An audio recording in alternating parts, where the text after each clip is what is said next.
Pemirsa, tahun 2024 menjadi catatan tersendiri bagi perjalanan ekonomi global dan dalam negeri di tengah upaya kebangkitan ekonomi pasca pandemi COVID-19. Bagaimana perjalanan ekonomi global dan dalam negeri di sepanjang tahun 2024? Berikut liputannya untuk Anda. Tahun 2024 segera berakhir.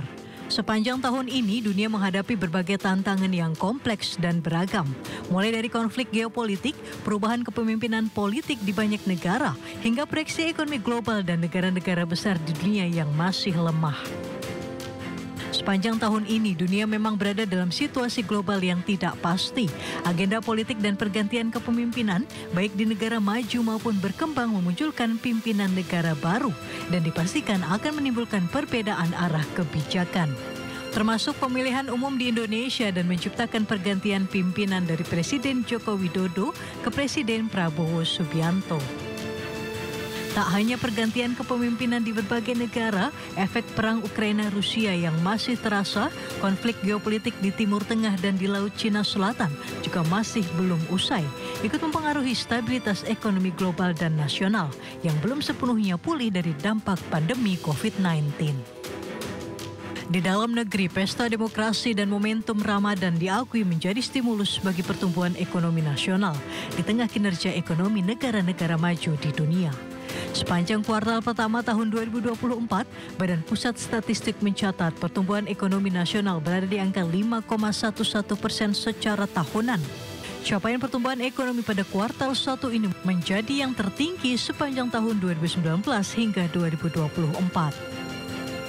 Pertumbuhan ekonomi nasional tercatat melambat pada kuartal 2. Meski demikian, pertumbuhan ekonomi masih berada pada jalur yang solid dan menunjukkan resilient dengan capaian pertumbuhan ekonomi berada di level 5,5% secara tahunan. Di tengah tingginya ketidakpastian dan berbagai tantangan global yang masih membayangi, pertumbuhan ekonomi dalam negeri pada kuartal 3 kembali terkontraksi ke level 4,95% secara tahunan. Pemerintah mengakui perlambatan pertumbuhan ekonomi pada kuartal 3 sebagaimana siklus triwulan. Pada triwulan 3, pertumbuhan ekonomi cenderung menurun dibandingkan triwulan sebelumnya.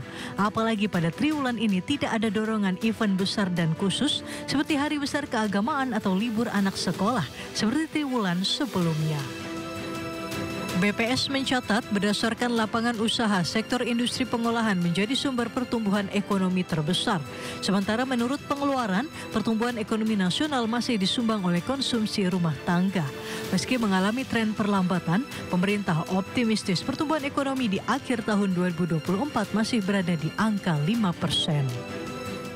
Dengan perkembangan perekonomian yang kita pantau dan kita prediksi hingga akhir tahun 2024, kami memperkirakan pertumbuhan ekonomi hingga akhir tahun adalah mencapai 5,1%.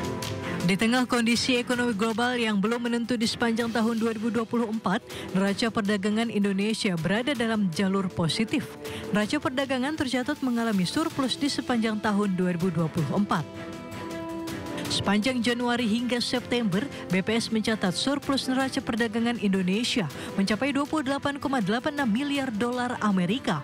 Angka tersebut ditopang oleh kinerja ekspor yang mencapai 241,25 miliar dolar Amerika dan impor 212,39 miliar dolar Amerika. Namun tren positif neraca perdagangan Indonesia nyatanya tidak diimbangi dengan aktivitas industri di dalam negeri, khususnya di sektor manufaktur.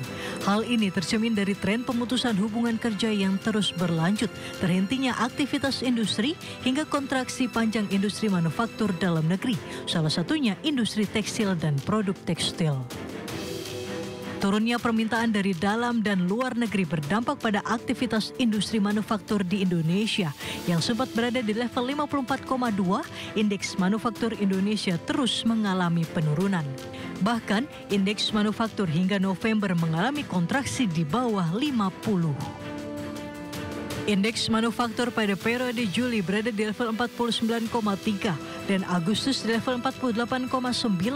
Sementara indeks manufaktur pada September dan Oktober stagnan di level 49,2. Indeks manufaktur pada November mengalami penguatan berada di level 49,6. Penurunan kinerja industri manufaktur akibat geopolitik dan belum stabilnya kondisi ekonomi berdampak pada terhentinya aktivitas industri manufaktur padat karya. Akibatnya ribuan tenaga kerja harus ter-PHK. Berdasarkan data Kementerian Ketenagakerjaan hingga Oktober 2024 sebanyak 63.947 pekerja di seluruh Indonesia mengalami pemutusan hubungan kerja atau PHK. Angka tersebut meningkat dari periode yang sama tahun 2023 yang mencapai 45.000 orang. Tren pemutusan hubungan kerja yang terjadi di sepanjang tahun 2024 membuat angka pengangguran terbuka di Indonesia meningkat.